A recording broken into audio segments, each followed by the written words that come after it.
Gathering together at a good old-fashioned party with singing and dancing. The cause for celebration?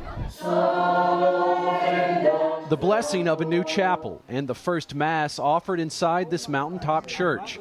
Just one example of Catholic faith coming to life in the Dominican Republic. I think the best part of being out here is the variety of ministry. Every day is something new.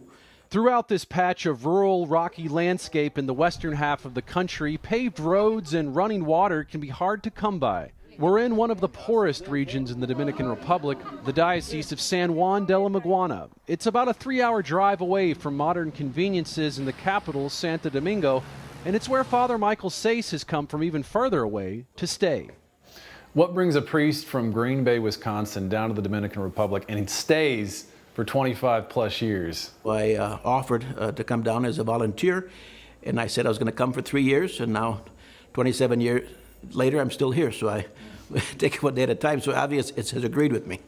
It's challenging, it's exciting, it's not boring at all. Father Sace ministers to more than his parishioners as the president of Fundicep, a local Catholic aid group serving the poor. The gospel mandate to love your neighbor takes shape in the Diocese of San Juan de la Maguana. The secret? Share with the people their joys and their suffering.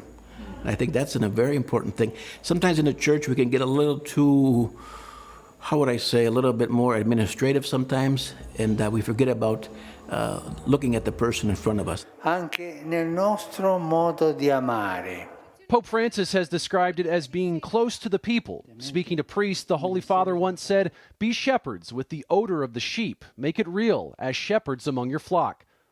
Father Sace had already seen the Pope's analogy lived out. Long before Pope Francis talked about the smell of the sheep, Bishop Grillon was already doing that. Meet Bishop Jose Grillon, Father Sace's predecessor at Fundicep, who founded the organization 31 years ago. Bishop Grillon is known as the backpack bishop. We had 150 communities that had to be visited on foot, and I spent whole weeks on an animal or on foot visiting the communities, because you have to go where the people are.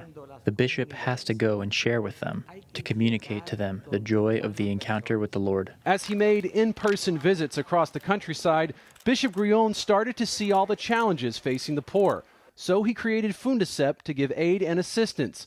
There were major projects like building roads and a bridge that still stands strong today. But the backpack bishop would also encourage individual communities to identify their own unique needs. There are many needs, but we have to prioritize. Then each community chose a problem that needed to be solved. They would then work together to accomplish goals, from developing sanitation or farming systems to piping fresh water into remote villages. More recently, the building of durable concrete frame homes to replace worn-down living spaces has been a necessity. But these Dominicans voted first for a construction priority. Housing is a great need for the Dominicans who live in this poor, rugged region of the country, but even more important to them was the construction of chapels. Each small community in these mountains voted for the construction of fewer homes so that places of worship could be built in their place. Further up this mountainside, following more twists on the dirt road, we met Donna Santos de la Cruz. She's from another small living locale, and it's tucked around a chapel. It is the best blessing that was brought to us. She says when people pass by and see it, they say the community has won a prize worth millions. Because if Christ is brought to you, to the community where you live, do you think there is anything better there than Him? For these Dominicans, faith seems to come first. They're very committed to the Lord, which makes them especially grateful for the nonprofit Cross Catholic Outreach. Jim Kavnar is co-founder and CEO of the international organization. Well, our mission is to transform the poor and their communities, materially and spiritually. Cross Catholic partners with local organizations around the world already helping those in need, but lacking the resources to do their job more effectively. Organizations like Fundicep. This partnership has been developing for years. They really had the right approach. Don't just go in and do everything for them. Mobilize the people. Get them together, organized, so that they themselves can begin to address their needs. Empowering the poor means more than dropping off food for the hungry. One One of the latest projects backed by Fundacep and Cross Catholic hopes to feed, sustain, and bring income to this mountain village, the opening of a small cheese factory. The milk comes from local cows, and the cheese is pretty tasty. We are going to sell it in order to have another income and move forward and do other businesses. This factory worker says before they had to walk a long way to buy cheese. Now it's right here. But what you won't find inside is an assembly line floor with the latest robotic machinery. Lacking more broadly throughout this region, the latest gadgets. Technology has yet to take over.